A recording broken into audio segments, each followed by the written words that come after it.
يقولون ورد أن داود عليه السلام كان إذا دعا ربه يقول: اللهم يا من يرزق النعاب في عشه.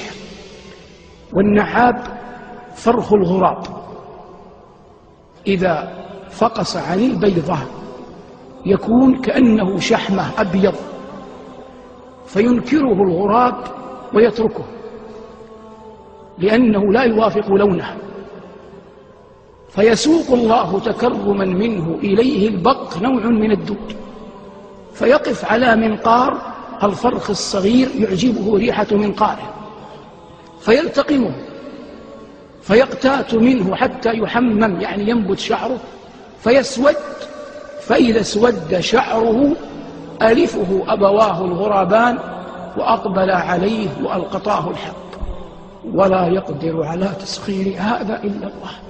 هل من خالق غير الله يرزقكم؟ وما من دابة في الأرض إلا على الله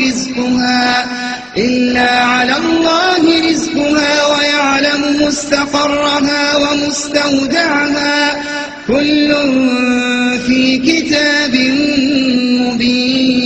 مبين. قال: من هذا الذي هو جند لكم ينصركم من دون الرحمن إن الكافرون إلا في غرور.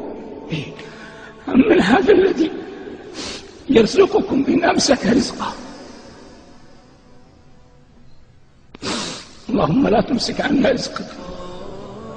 قال: من هذا الذي يرزقكم إن أمسك رزقه بل لجوا في عتو ونفور. إن خروج كل أحد لطلب رزقه أخذ بالسبب، لكن ينبغي أن يعلم يقينا أنه لا أحد يرزق إلا الله، وأن أعظم الرزق هي الجنة، سماها الله جل وعلا رزقا بنص كلامه.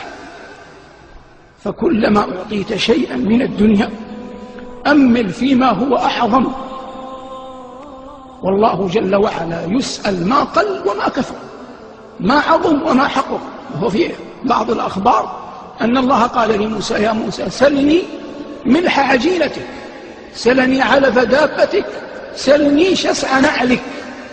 فكل شيء إنما يقع إذا أراد الواحد به.